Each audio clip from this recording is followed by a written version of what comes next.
J'ai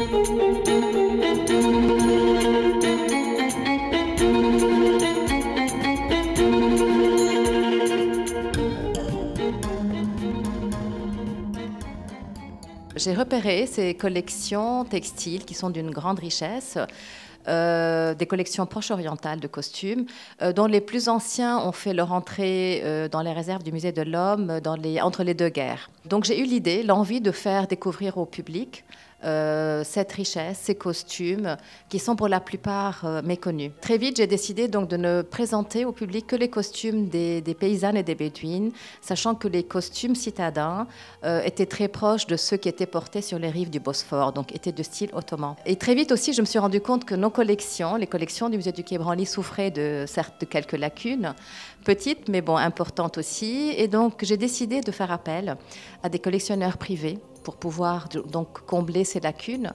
Et je me suis tournée vers Madame Ouidat Kawar, qui habite à Amman et qui a une collection fabuleuse de costumes.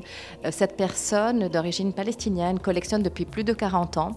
Et donc, elle a tout de suite accepté de nous suivre dans ce projet.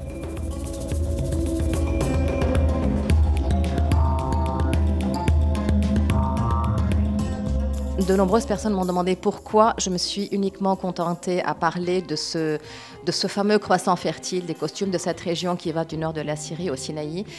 Pour la simple raison, c'est que ces costumes ont un point commun. Il y a des formes ancestrales, des formes amples, avec des manches ailées, très larges, des décors plus ou moins similaires avec ces points de croix, ces couleurs chatoyantes, sachant que les costumes des autres régions du Proche-Orient sont tout à fait différents. Les costumes du Yémen sont différents, les costumes d'Irak. Donc il y avait une unité, d'où mon souhait de montrer, de parler de cette zone qui, il y a quand même quelques années, ne connaissait aucune frontière.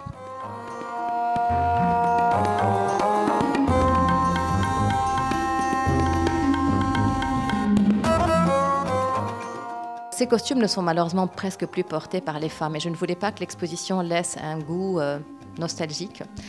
J'ai voulu tout de suite donner à cette exposition un souffle artistique en m'associant à un artiste, un créateur contemporain. Je souhaitais travailler avec quelqu'un qui apprécie les arts méditerranéens, qui apprécie la broderie, les couleurs. Donc un nom s'est imposé, Christian Lacroix. J'ai assuré personnellement le commissariat scientifique, le contenu scientifique de l'exposition.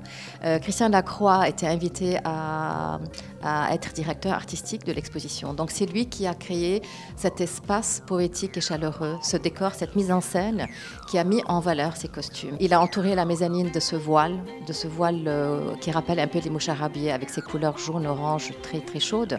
Il a déroulé au sol une très belle moquette sur laquelle il y a une impression d'un motif de broderie. Il a dessiné les coffres dans lesquels nous avons rassemblé toutes les parures, tous les voiles, tous les accessoires de la mariée. Christian Lacroix, c'est lui également qui a dessiné l'affiche, qui est directeur artistique du catalogue. Christian Lacroix s'est investi dans ce projet beaucoup plus que ce que j'espérais.